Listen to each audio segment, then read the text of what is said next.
Hey everyone, Connie here, and welcome to my review to Werewolf by Night, the new MCU special. That's right, it's not a series, it's not a movie, it's a special.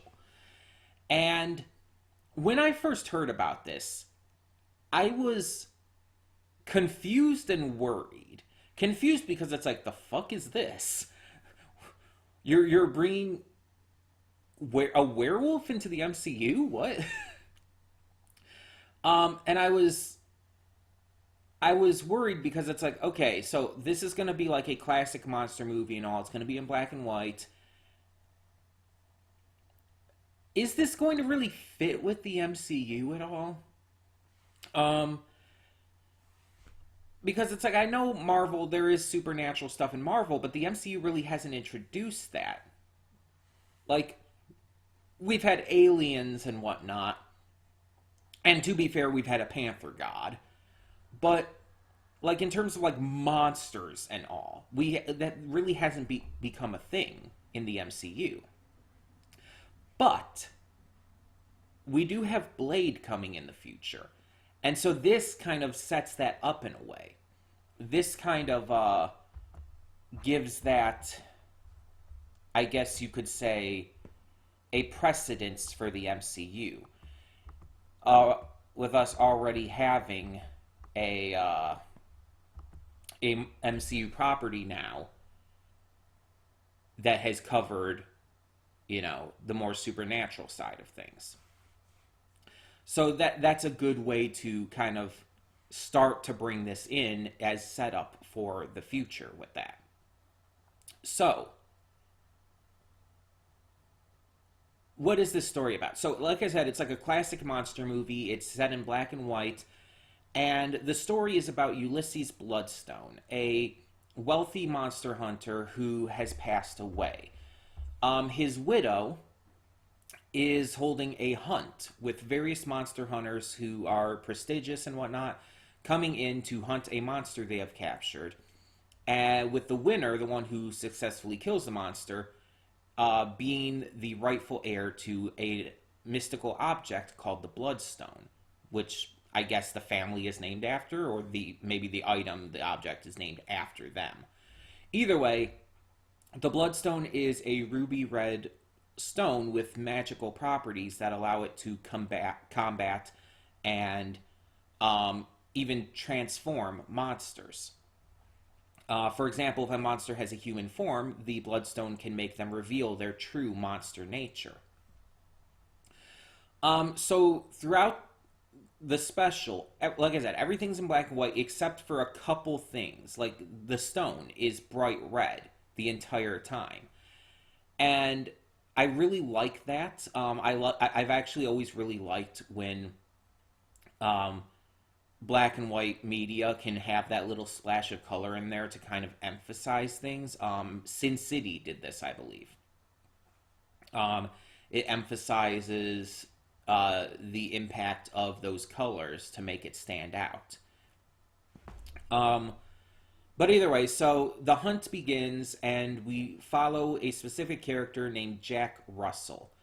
And we soon find out that he hasn't joined in this hunt to claim the Bloodstone or to hunt the monster, but rather to save the monster, who is his friend named Ted. Yeah, this giant monster thing is named Ted. um, so he's kind of working against the other hunters, but all the hunters in general are working against each other. Not only to gain the Bloodstone, but they're willing to even kill each other for this purpose. And it's rather insane. And we get to see some fights between them, and we get to see just how far like they're willing to go.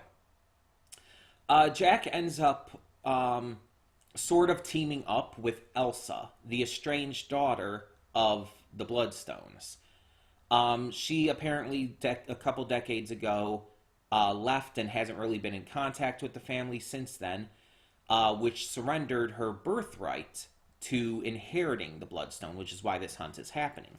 However, she is still being allowed to participate in the hunt in an effort to gain the Bloodstone. She just doesn't have the automatic right anymore. So even though her stepmother, the widow of Ulysses Bloodstone, is very much against her being there, she also acknowledges she has a right to be there and allows her to participate, even though she clearly hates her guts. So, with her help, they do end up freeing Ted, but it's revealed as Jack tries to grab the stone that he is a monster himself.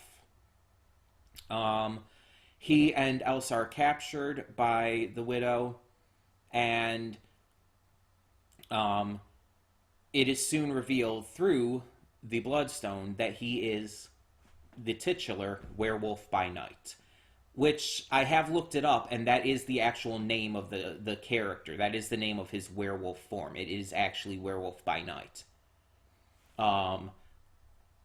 And this is a comic character. Like, this isn't just someone they made up here. He is a comic character. And so that's pretty interesting, too. Also, I very much understand the joke here with his name. His name is Jack Russell, you know, like a Jack Russell Terrier, a dog, and he's a werewolf. I very much get the joke here. But yeah, using the stone, Ulysses' widow forces him into transforming. Luckily, beforehand, he managed to get Elsa's scent down so he would remember her. And instead goes after the guards, the other hunters, and Ulysses' widow. And eventually killing pretty much all of them. He kills all the guards himself. Elsa ends up escaping and taking out the other two hunters who are still alive by this point, because there were two other hunters who died in the hunt that happened before. And yeah, we see through this that the only survivor at the end is Ulysses' widow. She's upset because after Jack recognizes Elsa, she basically lets him escape. So the widow is upset at this and is about to kill Elsa in revenge. But then Ted just bursts through the ceiling out of nowhere. He just bursts through the ceiling, violently kills the widow, and then Elsa leads him to where Jack went. And at the very end, color comes into it. It actually comes into color at that point, which is as somewhere over the rainbow is playing, which is okay, that's in a way a reference to actually not even in a way, that's just straight up a reference to Wizard of Oz. Because Wizard of Oz starts in color in black and white, but then it's once you go to Oz, it brings in the color and everything. So the color comes into the movie. And obviously Somewhere Over the Rainbow by Judy Garland is from that movie. So yeah, I think that's kind of funny that they did that reference at the end. But we see afterwards Elsa kind of just takes control of the estate, and the butler, who's the only survivor of everyone else who was there outside of Elsa and Jack. And Jack, meanwhile, wakes up back in his human form and plans to get sushi with Ted. And that's where it ends. So I don't know if this is going to go further into the MCU. I don't know if Jack and Ted will be back, but I was watching this, and especially when it went into color and showed him in full, or actually even before that, when it showed him in full, his full body during the hunt, I'm looking at Ted, and I'm like, I know you. Are you Man-Thing? And I looked it up afterwards. It's he's Man-Thing. He's just straight up Man-Thing. Man-Thing is basically the Marvel equivalent to Swamp Thing from DC. And it's I don't know a lot about him, so I didn't know that his name was Ted, that his original human name was Ted. I knew that he used to be a human, and I knew what he looked like. So when it's like when it shows him in full and shows like the tendrils on the face and all, it's like I instantly recognized him. It's like, wait, really? It's like I actually know this character vaguely, mind you. I don't like know a lot about him, which is he also had some powers that were shown. He seemed to like almost like fill. There's two different characters he killed. One was one of the hunters, and the other was the widow. And he seemed to like fill them with some kind of electricity or energy or something, and it just like obliterated their bodies, turned them into like husks. And it's like I don't know what his powers are in the comics. I don't know if that's something he can just normally do. But that was pretty intense. Another thing to mention. There is blood and gore in this, but they made it sound like it was going to be a lot more. Like I had seen these articles saying like, "Oh, we like kept putting blood and gore in this, and there's so much in it because we just kept asking for more, and they never told us no." And it's like I'm watching this, and it's like, okay, there's definitely blood and gore in this, more so than you would normally see in the MCU, I guess. But it's really not that bad. It's really not. Like, you made it sound like it was going to be excessively bloody and gory. And it really wasn't. It was actually pretty tame, all things considered. Again, there was blood and gore. Especially after Jack turned into the werewolf and started attacking. But it wasn't anywhere near as much as they made it sound like it was going to be. As for the actors and everything in this, I think they all did a fantastic job. I don't recognize any of them by name. Jack Russell was played by, and I apologize if I mispronounce this in any way, Gael Garcia Bernal. He is a Mexican actor and producer known for his performances in stuff like Bad Education and apparently Coco. Apparently he's in Coco, this says. Let me see if I can find out who he played in Coco. Oh, also he was in Old, the M. Night Shyamalan film. So he was in that as well. Where's Coco? Oh, he was Hector. Okay, he was the voice of Hector in Coco. Okay. So I definitely know his voice, at least. Elsa was Laura Donnelly, who apparently is known for an HBO series called The Nevers. Verussa, which is the widow, is Harriet Sansom Harris. I don't recognize her, but apparently she was in Frasier and Desperate Housewives. Kirk Thatcher was one of the hunters, and there was also Eugenie Bondurant and Leonardo Nam. I don't recognize any of them either. And various others here and there. Carrie Jones portrayed Man-Thing, Ted Salas. And the opening sequence also has a narrator who is Rick Wasserman.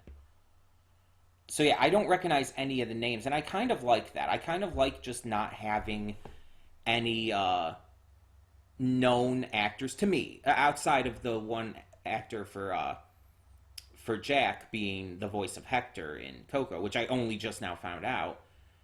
But I like not knowing any of these actors watching this, because it gives it a fresh experience for me. It allows me to just see it for, like, see them as the characters rather than the actor. Because a lot of times you see a movie, even in the MCU, and it's like, oh, I know who this actor is already. I've seen them in plenty of other stuff. So it's like, I already kind of have a preconceived notion about the actor, so it affects how I view the character. And that's just the thing that happens. It's subconscious, and it's not something you think about, but it's just how it is. And here, for me, without knowing any of them, it allowed me to just experience the characters, and experience the story in a fresh way. And I really haven't given my full, like, just what I thought of this yet. So let's just end off this review by saying that this was really fucking good. Surprisingly so. I said earlier I was worried about how this was going to turn out because I felt like it was so far removed from what you normally see with the MCU that I was worried it wouldn't feel like it fit, but it actually did. Like, it's surprisingly, the humor, the direction, the acting, all actually really did fit in with the MCU style. And on top of that, again, it was just really well done. It was well directed. It was well written. The black and white with the little splashes of color and then the color coming in at the end was a fantastic choice. It definitely harkens back to classic monster movies, such as The Wolfman, obviously. But it's not too much like them. That was another thing I was worried about, that it would be too much like the classic monster movies in a way where it would be not good. Let's be honest, if you rewatch some of those classic monster movies nowadays, you'll kind of realize how bad they are. The acting is so fucking, like, over the top cheesy and not in a good way. The stories are very bare bones a lot of the times and just bland as hell. And mind you, that's in regards to modern day sensibilities and everything. Because of how things have become in the modern day with films and whatnot, a lot of those classic monster movies, they don't hold up. They really don't. I think the only one that I would say still holds up is Dracula, with the Bela Lugosi Dracula and all. Other than that, and even that one is very cheesy, honestly. But that's the one that holds up the best, and I think that's because of Bela Lugosi's performance in it. But all the rest is just like, no, this just isn't good. And I've seen them semi more recently, within like the past 10 years, basically. Just kind of on and off randomly. But yeah, this was definitely more modern. The design of Werewolf by Night, of the character, was very classic Wolfman and everything, and I'm fine with that. But the way it was handled, the way everything was done, while it did clearly pay homage to the classics, while it did very clearly showcase that admiration, it also acknowledged clearly that it had to be something fresh and new, that it had to still focus on good storytelling, good writing, good dialogue that didn't feel cheesy and over the top, and it succeeded in that. I think this was actually a very great modern update of that kind of classic horror formula. And so I really liked that. And like I said, the acting was all great, the cinematography, the soundtrack, everything was great. Swamp Thing, the entire design, and I don't know if it was a costume or CG or whatnot, but it was great. It looked great, both in the black and white and in the color. And I do kind of hope that Jack as a character, and even Ted, even Swamp, or Man Thing, I think I said Swamp Thing before, I meant Man Thing. I hope they return, because the ending definitely leaves it open for the possibility. It's not like, oh, look, they're going to return at some point, haha, no. But it leaves it open that they could.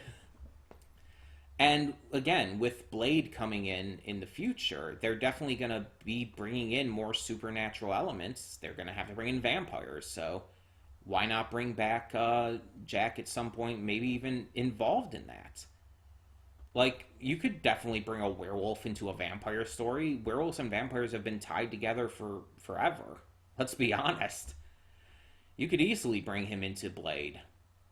I don't know where Man-Thing would fit into that, but again, bringing in these supernatural elements help lead into that more. And that's going to be an interesting addition to the MCU. So, tell me in the comments below, what did you think of Werewolf by Night? Did you enjoy it as much as I did? Let me know. And thank you so much for tuning in. For now, I'm Connie, and I'm signing off. See y'all next time.